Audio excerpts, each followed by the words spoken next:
Hello my friends on YouTube. Today is October 30, 2022, Sunday. Uh, Today's video is a little bit strange name, but again, probably by now you are familiar with my strange titles. Okay, today's video is titled The Downfall of Islam and the striptease dance.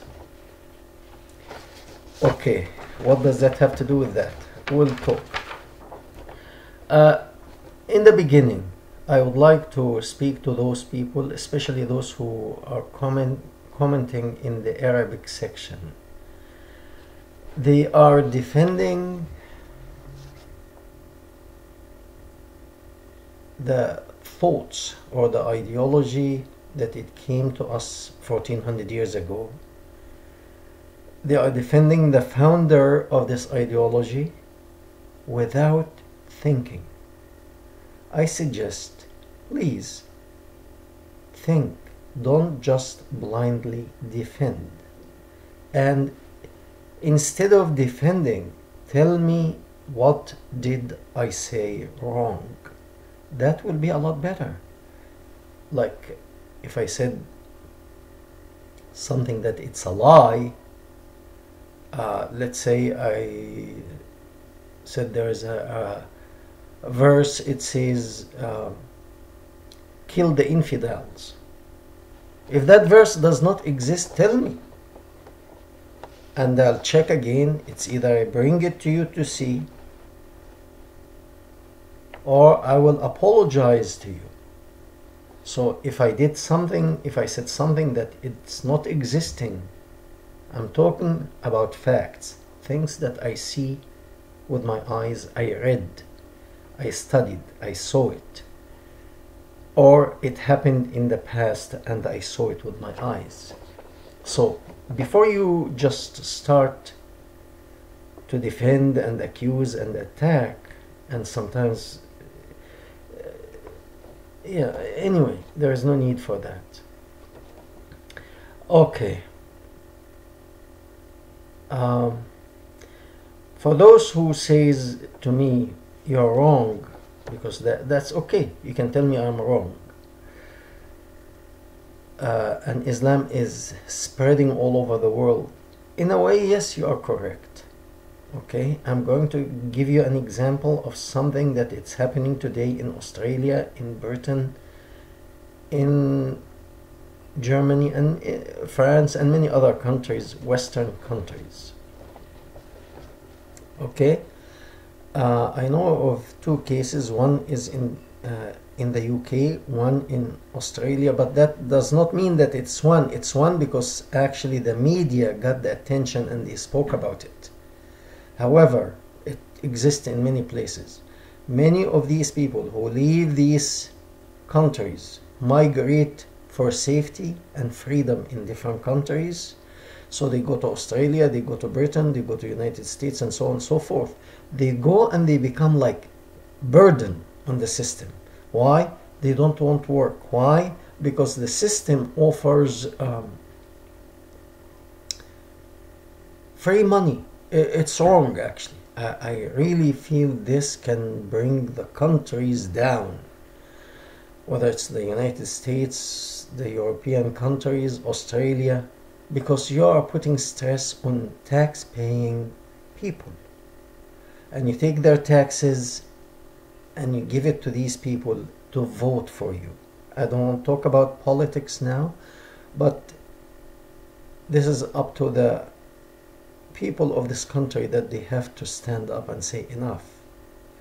And the thing is, like this guy in Australia and Britain, each one of them is married to 4 women. I don't know how they do it, because they have their own culture and say that's in our religion, our faith, so the man can marry 4 women. And these men are sitting home doing nothing, and their women are doing nothing. And when you are not doing anything, what happens is you start to wonder what to do. So with 4 wives, pretty much their favorite sport the founder of this faith, or if you want to call it faith, his favorite sport was sex. He used to go around his 9 wives. Some people say 9, some people say 11, some people say 13. Anyway, he was very much fond of the odd number. So he will go on these women every night with one wash. So never mind the cleanliness part of that, but I don't know why they are so proud of this. This is really sick. In any way you look at it, honestly, this is sick. Why are you proud of that? A man going around, even if we say 9 wives, for 7 women every day. Where is your head? Is in sex. And these people, so if it's the guy in Australia or in Britain, I'm sure they exist in other countries too, with 4 wives, they are multiplying like rabbits. Yes, and the children are born of these 4 wives, probably 4 every year's average. In 10 years he has 40 children, and these 40 children are Muslim, and he is getting financial assistance for himself, for 4 wives, for 40 kids.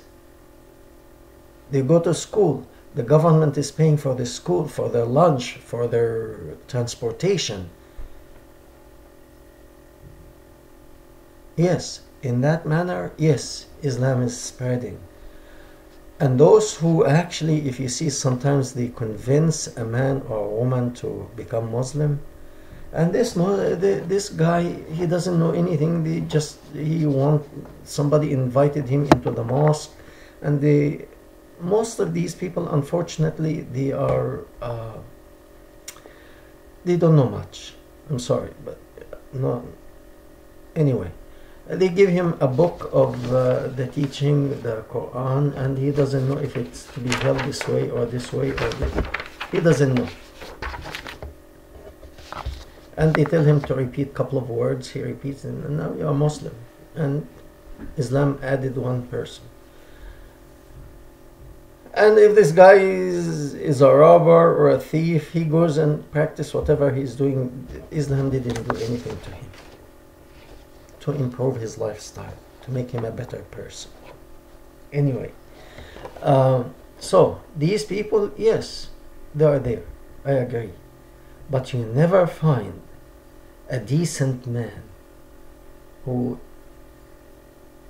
has his own mind and he thinks he or she would follow this nonsense. Okay? So this in the beginning, to be clear. Now, we're going to speak about the 2 main pillars that represent Islam. One is Muslim Sunni, or Sunnah, and Muslim Shiite. Saudi Arabia represent the Muslim Sunni. Each country has segment of each, but the dominant number in Saudi Arabia is the Muslim Sunni. The dominant number in Iran is the Shiite. Therefore, Saudi Arabia represents the Muslim Sunni, and Iran represents the Muslim Shiite. And both of them are the very root of Islam. Because when this was established, the two factions established, it was after the death of the founder of this religion or faith or ideology, or call it whatever you want to call it. When this man died, they started to fight among themselves who will be the leader to get,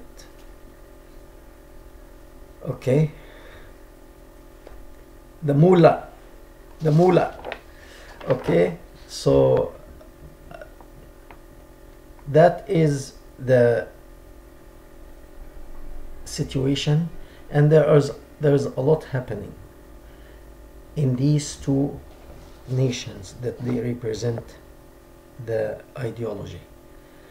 And before starting, when a certain foundation breaks in the root, it can never stand, ever.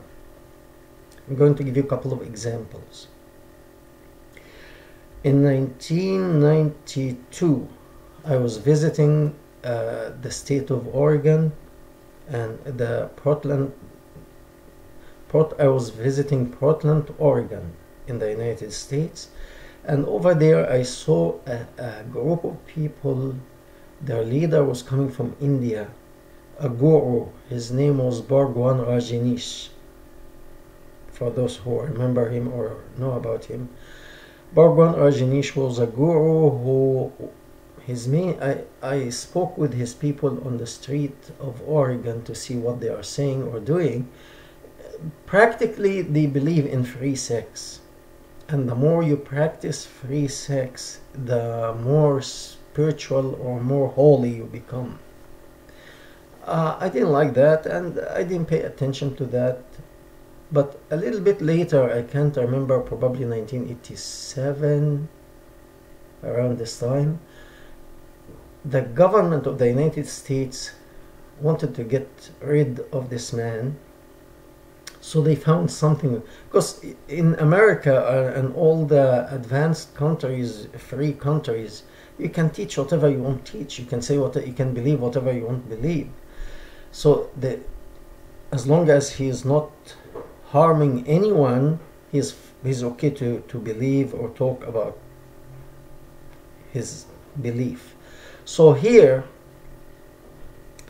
this guy, he believed in free sex, and many people, Americans and Indian, because he was from India, followed him. So the government couldn't kick him out of America until they found something wrong with his visa, that he cannot stay any longer. So they kicked him out and he went back to India. He was originally from India. He went to India, and then 1988 I was in Mexico City and I was listening to the news, and I heard that he went to Greece to start his movement again there. And the Greek Orthodox Church, they actually told the government, this guy has to go. He will corrupt our youth and our country with his teaching, with his loose ideology. And they kicked him out in 1988, I believe. I heard he died, and that was it. But his foundation cracked, because when he was in America, he had a very main assistant, Indian woman. Her name was Sheila something. I can't remember her. Sheila or Shanti, I can't remember. Anyway, that was 1988, quite a while ago. So she turned against him. Once she turned against him, his foundation broke, and he never rose up again. This man, I remember, he had 93 Rolls-Royce car. Rolls-Royce, one of the most expensive car on earth. He had 93 of them. And this because many people are interested in that free sex, and they give him money. A lot of money, lots of money. Later on, another situation is in 2011, when the Muslim Brotherhood were defeated in Egypt during the Arab Spring.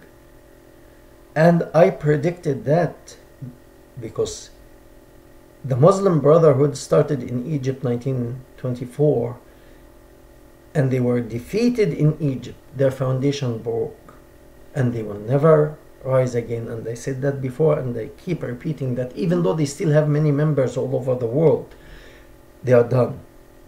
It's their end. And even in Christianity, if you go to, once Judas Iscariot, one of the main disciples of Jesus, turned against him, Jesus was crucified.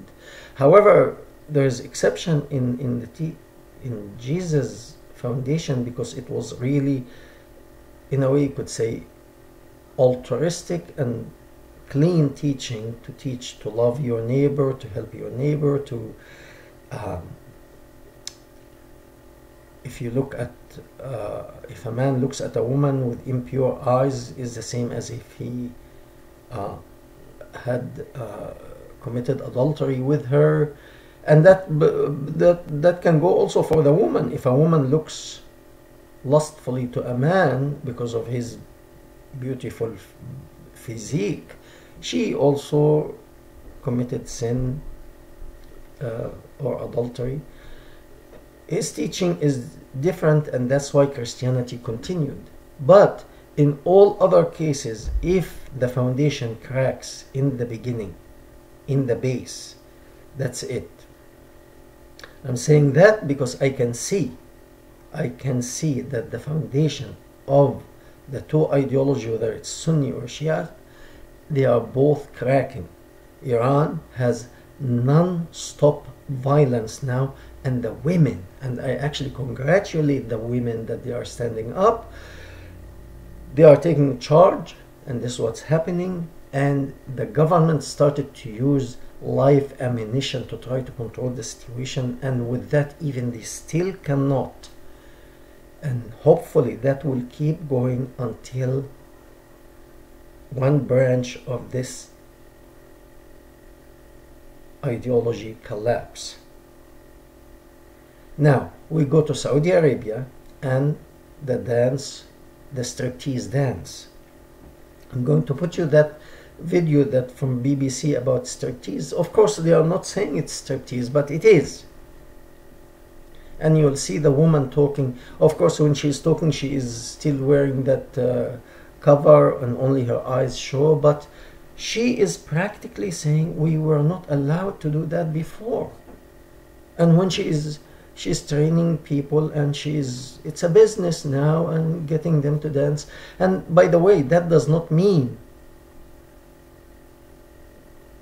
5 years ago when Saudi Arabia started to become open, that did not exist. It did exist, okay? It did exist, but secretly, okay?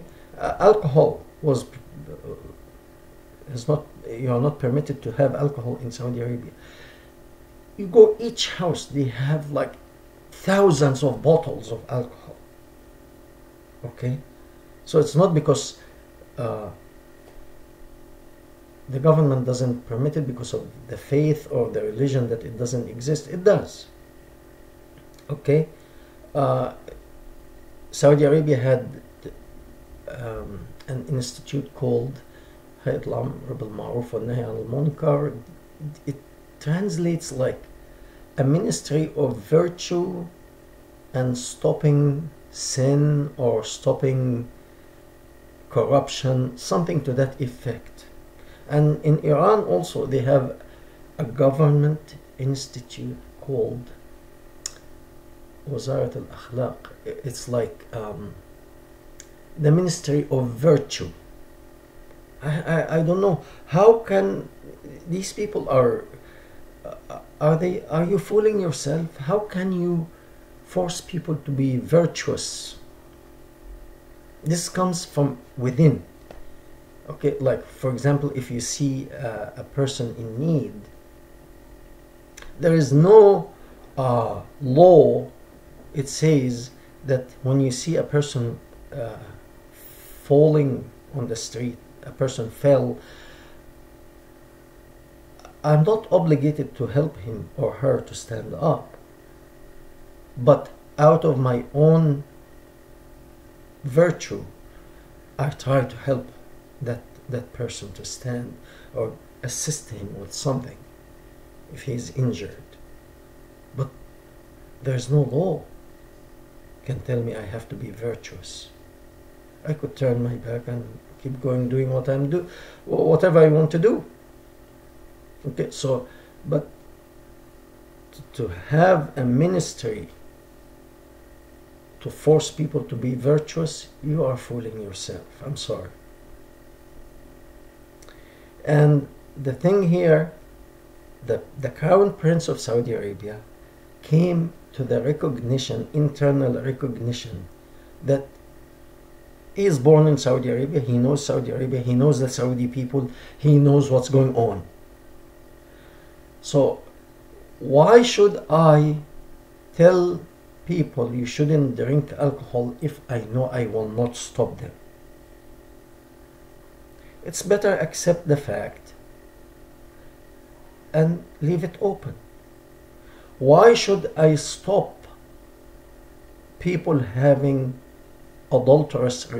I'm not saying adultery is good or right or I don't believe in that.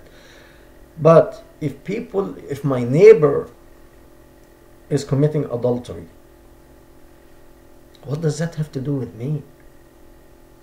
I don't believe in it, but I cannot tell him what to do. So the Crown Prince of Saudi Arabia came to that understanding that I can't control the mind of people and how they live. So if they want to do the right thing, that's for them. If they want to commit adultery, it's for them. If they want to go to a striptease club, that's for them. If a woman wants to strip naked, that's for her. It's not that I'm saying they should do that. No. But unfortunately, this is coming from the founder. He puts like a good look in the front, but in reality, a lot of corruption. The mind is filthy. Okay? For those who defend, what do you say to a man who takes the wife of his adopted son when he lusts after her and tell him, of course he told him, God is ordering you to divorce this woman now to give her to me. Think of that. Was that virtuous person?